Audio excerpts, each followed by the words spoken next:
Shares நேயர்களுக்கு வணக்கம். மீண்டும் ஒரு வீடியோவில் உங்களை சந்திப்பதில் மகிழ்ச்சி. நம்ம எல்லாருக்கும் தெரியும், உலகத்திலேயே மிகவும் சக்தி வாய்ந்த ஒரு நாடுனா நம்ம எல்லாரும் அமெரிக்காவை சொல்லுவோம். ஸோ அந்த அமெரிக்காவோட மிகவும் சக்தி வாய்ந்த ஒரு பதவி அப்படின்னா அமெரிக்காவினுடைய அதிபர் பதவி. அந்த பதவிக்கு டொனால்ட் ட்ரம்ப் அவர்கள் 2வது முறையாக தகுதி பெற்றிருக்காரு. அதாவது எலெக்ஷனில் அவர் 2வது முறையாக ஜெயிச்சிருக்காரு. அமெரிக்காவில் இருக்கிற ஒரு சட்டம் என்னென்னா, ஒரு நபர் அந்த நாட்டிற்கு 2 முறை மட்டுமே தான் அதிபராக பதவி வகிக்க முடியும். அந்த முறைப்படி டொனால்ட் ட்ரம்ப் அவர்கள் ஏற்கனவே ஒரு முறை அமெரிக்காவில் அதிபராக இருந்தார். அதுக்கப்புறம் மறுபடியும் போட்டியிடும்போது அவர் ஜோ பைடன் கிட்ட தோத்தும் போனார். அந்த தோல்வியை நான் ஏற்றுக்க மாட்டேன் அப்படின்னு சொல்லிட்டு ட்ரம்ப் அவர்கள் அவருடைய ஆட்களை வச்சு நிறைய போராட்டங்கள்லாம் அந்த நாட்டில் பண்ணிட்டு இருந்தார். கடந்த வருடம் நவம்பரில் நடந்த தேர்தலில் டொனால்ட் ட்ரம்ப்பை எதிர்த்து இந்திய வம்சாவழியைச் சேர்ந்த கமலா ஹாரிஸ் அவர்கள் போட்டியிட்டார். இந்த தேர்தலுடைய பரப்புரைகள்லாம் ட்ரம்ப் அவர்களுக்கு நிறைய கொலை மிரட்டல் அப்படிலாம் வந்துச்சு. ட்ரம்ப் அவர்கள் பிரச்சாரத்தின் போது ஒரு மேடையில் பேசிகிட்டு இருக்கும்போதே அவர் மேலே துப்பாக்கிச்சூடு நடத்தப்பட்டது. அந்த துப்பாக்கிச்சூடியில் அவருடைய காதில் அந்த புல்லட் பட்டிருந்தது.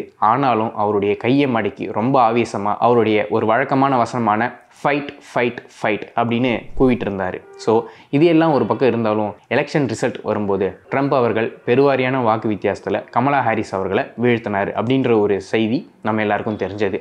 அமெரிக்காவில் யார் அதிபராக பதவியேற்றாலும் அவங்க ஜனவரி 20ஆம் தேதி தான் பதவியேற்றுக்கணும் அப்படின்னு ஒரு நடைமுறை அமெரிக்காவில் இருக்குது. கமலா ஹாரிஸ் அவர்களை தோற்கடிச்சது மூலயமா டொனால்ட் ட்ரம்ப் அவர்கள் அமெரிக்காவின் 47வது அதிபராக பதவியேற்றிருக்காரு. அந்த நிகழ்ச்சி நேற்று அமெரிக்க தலைநகரமான வாஷிங்டன் டிசியில் இருக்கிற கேபிட்டல் பில்டிங்கில் நடந்தது. அமெரிக்காவை பொறுத்த வரைக்கும் அந்த நாட்டு அதிபருடைய பதவியேற்பு விழாவானது திறந்த வெளியில் தான் நடக்கும். அதுதான் அவங்களுடைய வழக்கம். ஆனால் வழக்கத்துக்கு மாறாக இந்த ஆண்டு கடும் பனிப்பொழிவு காரணமாக இந்த முறை பதவியேற்பு விழாவை கேபிட்டல் பில்டிங் உள்ள ஒரு உள்ளரங்கில் தான் நடத்தினாங்க.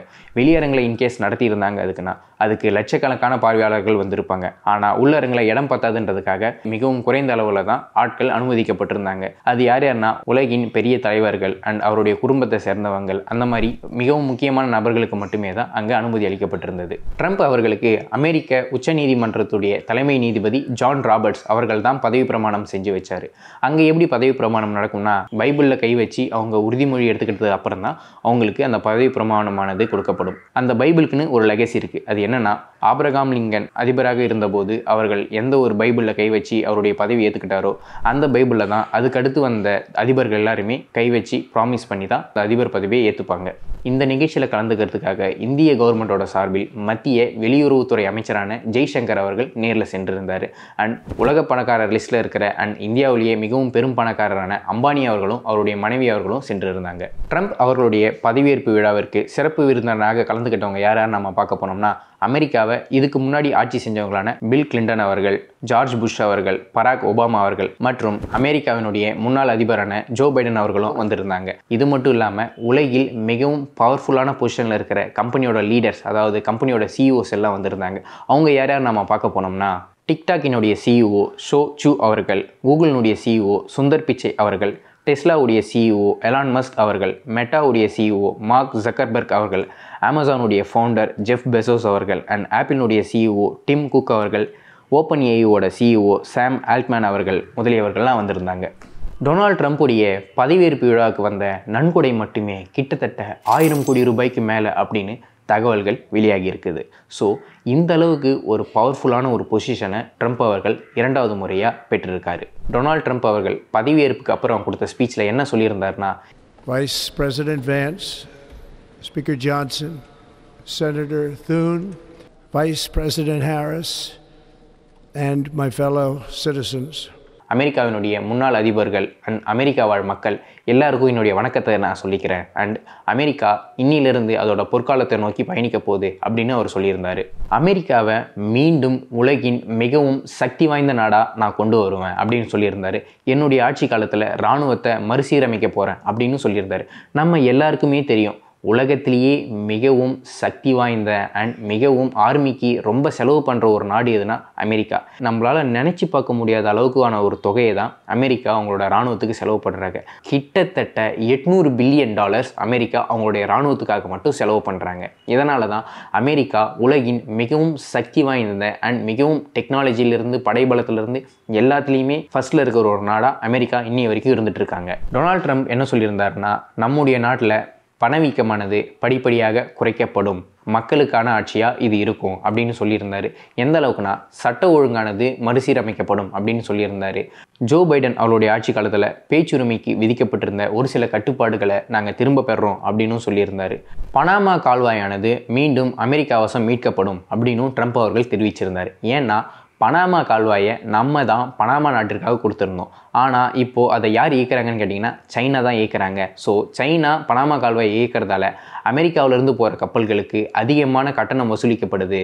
ஸோ இதனால் அமெரிக்காவை வச்சு வெளிநாட்டில் இருக்கவங்களாம் நிறைய சம்பாதிக்கிறாங்க. என்னுடைய ஆட்சி காலத்தில் இனிமேல் அதுக்கான இடம் இருக்காது. ஸோ இதனால் பனாமா கால்வாயானது மீட்கப்படும் அப்படின்னு ட்ரம்ப் அவர்கள் தெரிவிச்சிருந்தார்.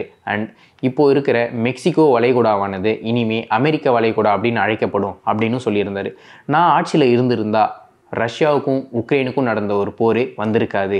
ஆனால் இப்போது நான் அமெரிக்காவில் ஆட்சியில் இருக்கிறதால ரஷ்யாவுக்கும் உக்ரைனுக்குமான போரை கூடிய விரைவிலேயே முடிப்பேன் அப்படின்னும் ட்ரம்ப் அவர்கள் தெரிவிச்சிருந்தார். அண்ட் இது எல்லாத்துக்கும் மேலே நாட்டினுடைய தெற்கு பகுதிகளில் நான் எமர்ஜென்சி அறிவிக்க போகிறேன் அப்படின்னும் ட்ரம்ப் அவர்கள் சொல்லியிருந்தார்.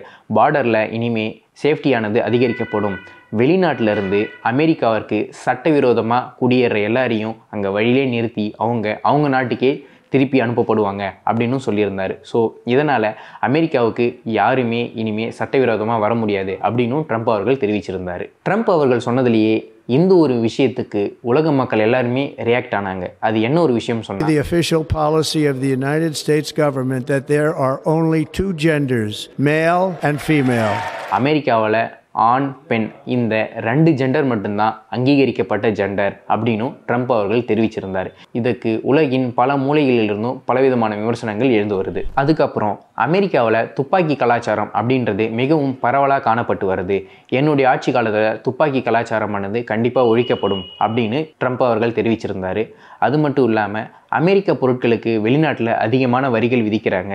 இதனால் வெளிநாட்டுக்காரங்க எல்லாருமே அமெரிக்காவை வச்சு சம்பாதிக்கிறாங்க. இனிமே அந்த விஷயம் நடக்காது. என்னுடைய ஆட்சி காலத்தில் வெளிநாட்டு பொருட்களுக்கு அதிகமாக வரி விதிக்க போகிறேன். இதனால் நம்மளுடைய கஜானாவை நான் நிரப்ப போகிறேன் அப்படின்னு சொல்லியிருந்தார். அண்ட் இது எல்லாத்துக்கும் மேலே மக்கள் அனைவரும் ஒரு விஷயத்தை ட்ரம்ப் அவர்கள்கிட்ட இருந்து ரொம்ப எதிர்பார்த்துருந்தாங்க. அது என்னன்னா, அமெரிக்காவில் புதிதாக எண்ணெய் கிணறுகள் தோண்டப்படும் அப்படின்ற ஒரு விஷயத்தை ட்ரம்ப் அவர்களுடைய பதவியேற்புக்கு அப்புறம் மேடையில் சொல்லியிருந்தார். ட்ரில் பேபி ட்ரில் அப்படின்ற ஒரு வாசகத்தோடு அந்த ஒரு விஷயத்தை சொல்லியிருந்தார். Drill, baby, drill. அண்ட் அது மட்டும் இல்லாமல் நம்மளுடைய நாட்டில் உங்களுக்கு பிடிச்சமான வெஹிக்கிளை நீங்கள் வாங்கிக்கலாம், அது எலக்ட்ரிக்கல் வெஹிக்கிளாக தான் இருக்கணும்னு அவசியம் இல்லை அப்படின்னும் டொனால்ட் ட்ரம்ப் அவர்கள் சொல்லியிருந்தார். அதுக்கப்புறம் செவ்வாய் கிரகத்தில் கூடிய சீக்கிரத்திலேயே அமெரிக்காவினுடைய கொடி பறக்கும் அப்படின்னு டொனால்ட் ட்ரம்ப் அவர்கள் தெரிவிச்சிருந்தார். அது மட்டும் இல்லாமல் ரொம்ப ஒரு முக்கியமான விஷயத்தை டொனால்ட் ட்ரம்ப் அவர்கள் சொல்லியிருந்தார்.